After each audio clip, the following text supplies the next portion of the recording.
옛날에 학교에서 통지표를 받고 집에 온 초등학교 아이가 통지표를 보여주기 전에 엄마에게 먼저 묻습니다. 엄마는 미술가가 좋아? 음악가가 좋아? 그러니까 엄마가 하는 말이, 아니 엄마는 우리 아들이 좋다면 다 좋아. 미술가도 좋고 음악가도 좋지. 그랬더니 아들이 씩 웃으면서 통지표를 그제서야 보여줍니다. 미술가, 음악가, 산수가, 다 가에 다 가. 근데 여러분 놀라운 것은 이 가라고 하는 한자가 옳을까, 가능할까 자 아닙니까? 사실 평균 점수 60점 밑에는 가인데, 야 너는 평균 점수 60점도 안 되니까 야 넌 공부하지 마. 넌 그 머리로 아무리 애를 써도 너는 공부가 안 돼. 그게 아니고 우리 옛날 선조들은 야 너 가능하니까 포기하지 말고 지금이라도 열심히 하면 돼. 그래서 가를 준 거예요. 신기하지요?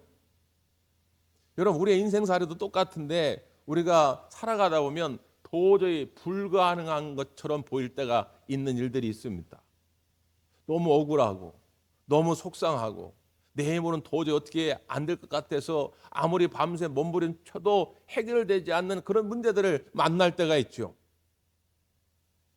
그럼 그때 하나님이 나타나 가지고 야, 너 아무리 그렇게 몸부림쳐도 아무것도 안 돼. 넌 아예 꿈도 꾸지 마. 그러시는 하나님이 아니라 지금 상황은 정말 어렵고 힘들지만 우리 하나님은 나타나셔서 우리에게 다시 위로함을 주시고 우리에게 다시 용기를 주시고 우리에게 새로운 꿈을 주시는 하나님인 줄 믿습니다. 특별히 우리가 그런 일들을 만날 때마다 우리의 몸과 마음을 치유할 수 있는 하나님이 귀한 선물을 미리 주셨습니다. 그 선물이 뭔지 아십니까? 눈물입니다. 우리가 이 생리적인 눈물을 통해서 우리 안구를 지켜내죠. 여러분이 지금 눈에 눈물이 흐르지 않는다고 한다면 단 몇 초 동안도 눈을 뜰 수가 없어요. 따가워가지고 견딜 수가 없습니다. 안구 건조증에 시달리는 분들이 얼마나 고통을 겪는지 몰라요. 여러분 지금 그걸 모르는 이유는 여기 눈물이 계속 흐르고 있기 때문이지. 생리적인 눈물이 우리의 이 안구를 지켜준다면 정서적인 눈물은 우리의 마음을 지켜줍니다. 답답하고 속상한 일 있을 때 은밀한 곳에 가서 조용히 혼자 실컷 한번 울고 나면 왠지 마음이 개운해질 때가 있죠. 왠지 내 상한 마음이 치유될 때가 있습니다. 더 나아가 우리의 영적인 눈물이 있습니다. 이 영적인 눈물을 흘릴 때 우리의 영혼이 다시 정화되고 우리의 영혼이 다시 회복되는 그런 경험들을 우리는 많이 하게 되는 것이죠. 오늘 우리 주님께서도 팔복에 관한 이야기를 하면서 오늘 그 이야기를 우리에게 두 번째로 하시는 것입니다. 애통하는 자가 복이 있다는 거예요. 애통하는 자. 자, 애통하는 자의 복을 살펴보기 전에 복습은 한번 해야죠. 여러분이 순지, 운지, 민지, 양인지, 간지 한번 또 알아야 되니까. 앞글자만 따가지고 한번 따라서 해보실까요? 심애온의, 긍마화의. 네. 이게 제가 개발한 특별한 교수법인데 이게 영상을 타고 전 세계로 퍼져가지고 다 쓰고 있어요. 여러분만 해봅니다. 시작. 심애온의, 긍마화의. 네.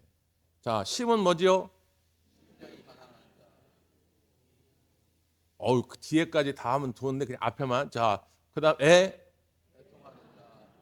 온, 의,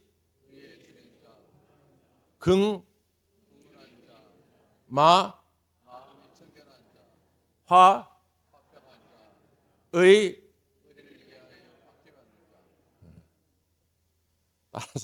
따라서 하긴 해야 되겠고 아는 내용은 없고 밑에를 쳐다보자니 창피하고 눈길은 이렇게 가 있고 고개는 뻣뻣이 돼 있고 어떻게 해야 될지 몰라 하시는 분이 몇 분 계신데 그래도 여러분 모두가 다 참 잘하셨어요.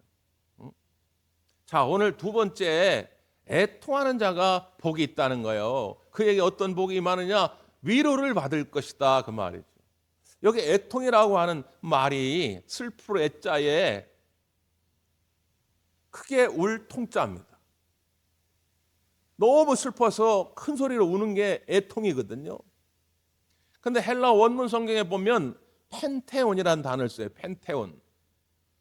이 펜테온이라는 단어는 당시 어떨 때 쓰는 말이냐면 사랑하는 사람이 죽었을 때 그 죽음을 애도하면서 흘리는 눈물이요 애통입니다.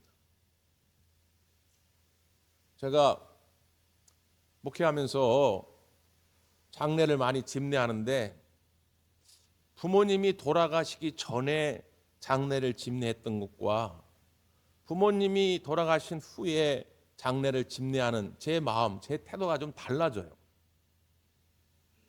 물론 부모님의 그 별세, 그 소천을 경험하기 전에도 우리 성도들의 아픔을 공유하려고 공감하려고 많이 노력은 했지만 그게 노력으로 안 되더란 말이죠.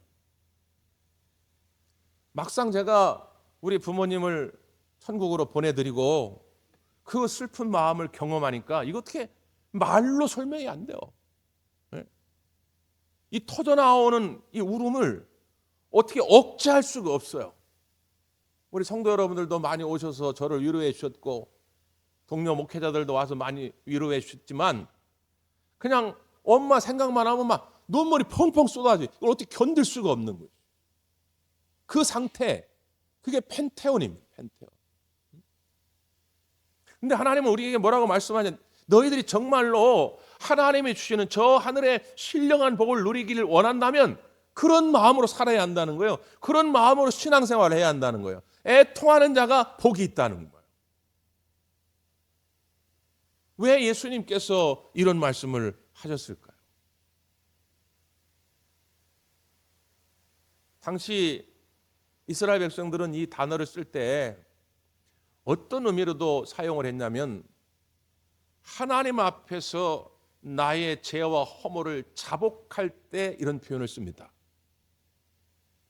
그러니까 사랑하는 부모님, 사랑하는 배우자, 사랑하는 자녀를 먼저 보내드리고 그 죽음 앞에 슬퍼하는 그 애통함 정도의 그 간절함이 나의 죄와 허물을 하나님 앞에 자복할 때 느껴져야 한다는 거예요. 처음 신앙생활 하기 전에는 내가 나를 보면 좀 그럴싸해 보일 때가 있잖아요. 아, 내가 이 정도면 그래도 참 착한 삶을 살고 있다. 난 남에게 해코지 안 하고, 내가 도적질 안 하고, 내가 뭐 거짓말도 안 하고, 난 간음도 안 하고, 이 정도면 참 착하게 잘 살고 있어 할지 모르죠.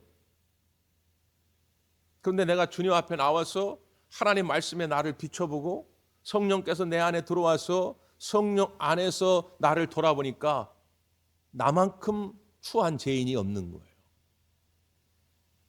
그러니까 하나님 앞에서 나의 죄와 허물을 고백하게 될 때 눈물, 콧물을 쏙 뺄 수밖에 없는 것이죠. 그래서 소위 이 경험을 할 때 우리가 은혜 받았다 그러는 거예요. 여러분 그런 체험이 있으십니까? 아직도 내가 이 분명한 체험이 없다고 한다면 신앙생활을 2년, 3년 하든 늘 내 심령은 메마를 수밖에 없어요. 내가 하나님 앞에 그렇게 큰 죄인이 아닌데 내가 왜 나의 죄의 문제를 가지고 눈물을 흘려야 돼? 내가 왜 애통을 해야 돼? 부모님이 돌아가신 만큼의 그 애통함이 왜 나에게 있어야 돼? 이런 뻣뻣함이 있기 때문에 교회를 오래 다녀도 그 교만함이 꺾이질 않는 거예요. 하나님 앞에 나를 비춰볼 때 나의 죄가 너무 크고 너무 추해서 차마 주님 얼굴도 들 수 없사오니 나를 용서하시고 나에게 긍휼을 베풀어서 하나님 나를 살려주시고 하나님 나를 저 천국의 백성 되게 하여 주시옵소서. 그렇게 눈물로 기도할 때 비로소 내 안에 하나님의 위로가 찾아온다는 거예요. 성경에 많은 하나님께 쓰임받은 인물들은 다 이 경험이 있습니다. 다윗이 분명한 허물이 있죠. 그가 왕위에 오른 것도 하나님의 은혜인데 순간 그 은혜를 망각하고 자기의 충신이었던 우리아의 아내가 목욕하는 장면을 보게 됐을 때 음욕을 품게 되죠. 그래서 그 밧세바를 데려다가 간음의 죄를 저지릅니다. 그리고 그 죄를 묻기 위해서 그 아끼고 사랑하던 충신 우리아를 전방으로 홀로 내보내서 죽게 만들어요. 간접 살인하게 되는 것이죠. 나단 선자가 찾아와서 꾸짖습니다. 하나님 앞에 얼마나 큰 죄를 저질렀는지를 당신이 아나이까 꾸짖어요. 다윗이 깨닫죠. 하나님 말씀을 듣고 자기를 돌이켜 보니까 자기가 얼마나 큰 죄를 저질렀는지를 깨닫게 되는 거죠. 그때부터 그는 눈물로 하나님 앞에 회개하기를 시작합니다. 대표적인 말씀이 시편 6편 6절인데 이렇게 돼 있죠. 화로다 나여 내가 탄식함으로 피곤하여 밤마다 눈물로 내 침상을 띄우며 내 요를 적시나이다. 이렇게 고백합니다. 얼마나 눈물을 많이 흘렸든지 침상이 떴다 이거예요. 눈물로 방 안이 가득해져서 침대가 떠오를 정도였다는 것이죠. 신약 성경에 보면 베드로라는 인물이 등장합니다. 그는 교회의 최고의 지도자였습니다. 친히 하나님께서 천국 열쇠를 주었던 예수님께서 귀하게 여겼던 그런 지도자였죠. 그러나 그도 허물이 있었죠. 예수님을 모른다고 3번이나 부인하지 않았습니다. 그런데 성경은 이런 대목을 기록합니다. 마태복음 26장 75절에 베드로가 예수의 말씀에 닭 울기 전에 내가 3번 나를 부인하리라 하심이 생각나서 밖에 나가서 심히 통곡하니라. 통곡. 이게 애통함이에요. 예수님을 모른다고 부인했던 그것이 떠오르게 될 때에 주님 앞에 통곡하며 애통해하며 회개하기를 시작한 것이죠. 그럴 때에 하나님의 위로가 임한다는 거예요. 그래서 다시 그 영혼을 살리는 겁니다. 그 영혼을 다시 정결케 하는 거예요. 쓸모없던 인생인데 하나님 나라를 위하여 쓸모 있는 인생으로 하나님이 변화시켜 주시는 것이죠. 여기 위로라고 하는 말이 파라클레시스라는 헬라어를 사용합니다. 파라, 뭐뭐 곁에, 클레시스, 부르다 그런 뜻이에요. 곁으로 부르다, 그게 위로라고 하는 말입니다. 어머니 장례 예배를 우리 예배당에서 드릴 때인데 제가 여기 앞에 이렇게 앉아 있었잖아요. 그 어머니를 추모하기 위해서 추모 영상을 그 전날 제가 만들려고 그랬어요. 그래서 그 전날 저녁에 집에서 그걸 봤거든요. 혼자 방에서 그 추모 영상을 보면서 펑펑 울었어요. 너무 크게 울어가지고 갑자기 우리 집사람 애들 다 뛰어들어와가지고 무슨 일이냐고, 괜찮냐고, 아빠 힘내라고. 미리 제가 다 봤거든요. 근데 그 다음날 여기서 장례식 하는데 여기 앞에도 틀어주는데 눈물을 멈출 수가 없는 거예요. 응? 그러니까 제 옆에 제 큰 형님이 앉아 계셨는데 갑자기 제 어깨를 이렇게 끌어당기면서 토닥토닥 해주더라고요. 위로하기 위해서 곁으로 부르는 거예요. 이게 오늘 성경이 하나님이 주시고자 하는 복이라고 설명합니다. 하나님이 여러분을 위로하기 위해서 곁으로 부르신다는 거예요. 사랑하는 딸아, 힘들었지? 사랑하는 아들아, 너 억울했지? 속상했지? 너무 힘겨웠지? 이리 와라. 내 옆으로 와라. 이게 주님이 부르시는 거예요. 어떤 사람에게 이런 복이 임한다고요? 애통하는 자에게 이 복이 임한다는 거예요. 아니 나는 하나님하고 관계없어. 아니 난 죄와 허물이 없는데, 아니 나는 부끄러운 일이 없는데 왜 자꾸 나보러 회개하라고 하고 왜 자꾸 나보러 눈물 흘리라고 그래? 아니 나는 하나님 없이 살 수 없어. 이런 사람에게는 위로함이 임하지 않습니다. 주여 나는 죄인입니다. 주님 나는 하나님의 부끄러운 죄인입니다. 나를 용서하시고 하나님 나를 긍휼히 여겨 주시옵소서. 애통할 때 하나님이 우리 곁으로 오신다는 거예요. 그래서 우리를 어루만져 주시고 우리에게 다시금 새 힘을 허락해 줄 줄 믿습니다. 이 놀라운 신비를 깨달으셔야 돼요. 또 하나, 단순히 하나님 앞에 나의 죄와 허물을 고백할 때뿐만 아니라 예수님은 우리에게 이 애통함의 눈물을 사랑하는 공동체를 위하여 흘리라고 말합니다. 예수님도 친히 예루살렘에 입성하셔서 장차 멸망할 그 예루살렘의 미래를 기억하며 예루살렘을 바라보며 우셨잖아요. 나의 사랑하는 가정의 문제를 끌어안고 애통하는 사람, 나의 민족의 문제를 끌어안고 애통하는 자, 그런 자에게 하나님의 위로하심이 있다는 거예요. 그래서 오늘 우리가 함께 보았던 구약 성경의 느헤미야라고 하는 인물이 있습니다. 느헤미야 1장 1절에 보면 그는 어디에 살고 있었느냐? 수산궁이라는 곳에 살고 있었습니다. 수산궁은 당시에 페르시아의 궁궐입니다. 바벨론이 초강대국이었는데 바벨론이 바사에 의해서 망하게 되죠. 이 바사가 요즘 표현으로 페르시아입니다. 지금의 이란, 이라크 지역이에요. 그 강력한 초강대국의 궁궐이 수산궁입니다. 거기에 머무는 사람이었다는 거예요. 그의 하는 직업이 뭐였냐면 술 맡은 관리입니다. 당시 왕들이 술을 먹으려면 술을 먹기 전에 꼭 그 맛을 보는 이가 있어요. 그게 술 맡은 관리예요. 왜 맛을 보느냐? 이게 맛있냐 맛없냐를 보는 게 아니라 거기에 독이 들어있는지 안 들어있는지를 확인하려고 마시는 것입니다. 그러니까 이 술 맡은 관리는 왕의 채찍근을 세웁니다. 지금으로 말하면 청와대의 비서실 소속인 거예요. 고위 관료가 된 것입니다. 근데 느헤미야는 어떤 사람이냐? 원래 그의 선진들이 이스라엘 사람입니다. 근데 바벨론 시대에 포로로 끌려와 온 거예요. 그 바벨론 땅에서 느헤미야는 태어난 것입니다. 식민지 노예의 자손이에요. 그런데 그 높은 자리까지 올라간 거예요. 그러니까 그 과정을 우리가 자세히 모를지라도 대충 예상이 되잖아요. 얼마나 많은 어려움들이 있었을까? 노예의 자손으로 끌려왔는데 거기서 그 높은 자리에 오를 때까지 얼마나 많은 노력이 있었을까가 우리가 느껴지게 되죠. 그렇게 힘들게 올라갔으니 무슨 일이 있어도 내려오고 싶지 않았을 겁니다. 포기하고 싶지 않았을 것입니다.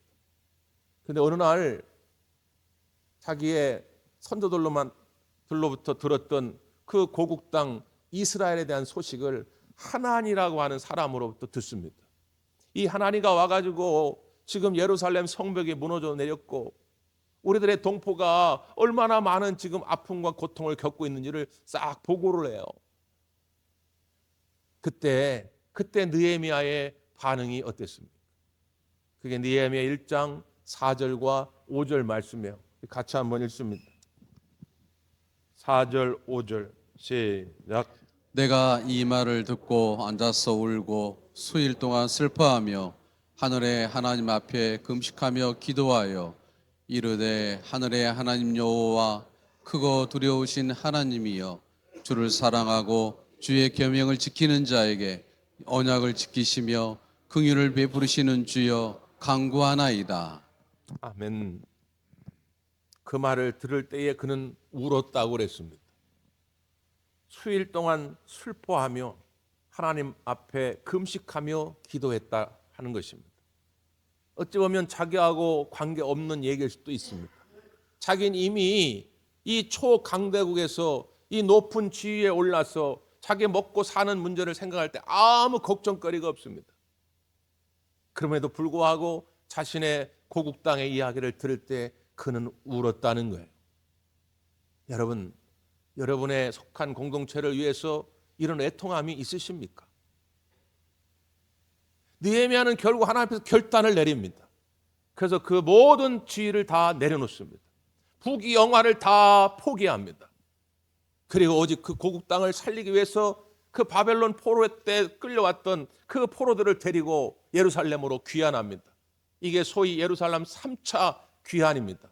이 귀환을 통해서 오늘 느헤미야는 하나님신 꿈을 이루고자 애를 쓰기를 시작합니다. 그래서 예루살렘 성벽을 재건합니다. 얼마나 많은 박해와 해방이 있었는지 몰라요. 그럼에도 불구하고 52일 만에 기적적으로 예루살렘 성벽을 재건합니다. 사람들은 겉으로 드러난 그것만 보았겠죠. 느헤미야라고 하는 위대한 지도자가 이 성벽을 재건했구나 이것만 봤을지 모르지만 그 위대한 기적의 모든 시작점은 어디냐? 바로 이 순간입니다. 그가 하나님으로부터 고국의 이야기를 듣고 울었다는 거예요. 애통했다고 하는 것입니다. 그 순간 이미 하나님의 위대한 기적의 역사는 예비되어 있는 것입니다. 교회도 마찬가지죠. 우리가 처음 대광교회가 시작될 때 가정교회에서 시작을 했고 조그만 상가에 세를 들어서 예배 처소를 마련했을 때 우리는 땅 한 평 살 돈도 없었습니다. 그러나 누군가는 눈물을 흘렸습니다.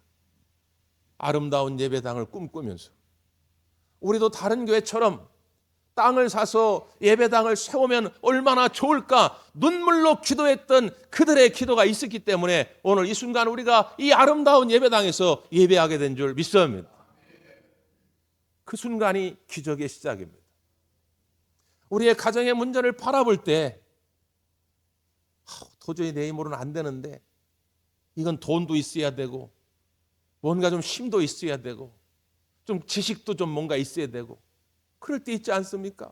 그래서 가족들 간에 아무도 엄두를 내지 못할 때 그럼에도 불구하고 내가 그 문제를 끌어안고 애통하는 마음으로 하나님 앞에 기도할 때 이미 그 가정의 문제는 해결돼 갈 줄 믿습니다. 애통하는 자에게 복이 있다. 하나님의 위로가 임할 거라는 것입니다. 이 민족의 문제도 마찬가지입니다. 지난주 오후 주일 찬양 예배 때 누가복음의 말씀을 묵상하면서 예루살렘에 입성하신 예수님이 그 예루살렘 바라보면서 이스라엘 민족의 미래를 떠올리면서 예수님의 우신 그 모습을 우리가 살펴봤죠. 그래서 결단에 기도하면서 제가 부탁을 드렸습니다. 우리도 이 민족의 복음화를 위해서 이 민족의 하나됨을 위해서 함께 눈물로 기도합시다. 저는 막 기도하는데 순간순간 너무 울컥울컥 해가지고 기도를 멈출 수가 없는 거예요. 저는 그냥 민족 통일 막 이런 이야기만 들어도 막 가슴이 설레가지고 견딜 수가 없는 사람이기 때문에 이 분단된 조국을 떠올리면서 얼마나 속이 답답하고 얼마나 애가 타는지 막 기도하는데 우리 성도들의 기도의 열기는 그렇지가 않은 것 같은 거예요. 나는 막 죽어라 기도하는데 별로 느껴지는 게 없어요. 나만 그런가? 나만? 그러니까 더 막 울컥한 거예요. 하나님 이거 어떻게 하면 좋습니까? 이 하나님의 뜻을 우리 성도들이 함께 깨달아야 할 텐데 이거 이 주의 종만 이렇고 성도들은 아무런 감흥이 없는 것 같은데 하나님 어떻게 하면 좋습니까? 더 애가 타는 거예요. 더 애가. 더 기도를 길게 하게 되는 거예요. 그렇게 답답한 마음으로 기도하고 이제 예배 끝나고 저어서 인사를 하는데 몇 분이 눈이 뻘겋게 충혈돼 가지고 나오시는 거예요. 그러면 제 손을 꼭 잡는 거예요. 은혜 받았다고. 아, 나만 그런 게 아니었구나. 나만 이 민족의 아픔을 끌어안고 눈물로 기도하는 게 아니었구나. 하나님은 그 한 사람 한 사람의 그 애통하는 자의 기도를 반드시 기억하시고 이 민족을 하나 되게 하시고 이 민족의 복음화를 이루어 가실 줄 믿습니다. 어차피 내 힘으로 됩니까? 우리의 힘으로 됩니까? 하나님이 역사하지 않으면 안 되기 때문에 오늘도 우리가 그렇게 애통하는 마음으로 기도하는 거예요. 여러분 멈추지 마십시오. 여러분의 애통함의 그 기도가 여러분의 가정을 살리고 여러분의 셀 모임을 살리고 우리 대광교회를 살리고 이 민족을 살려낼 줄 믿습니다. 기도하겠습니다.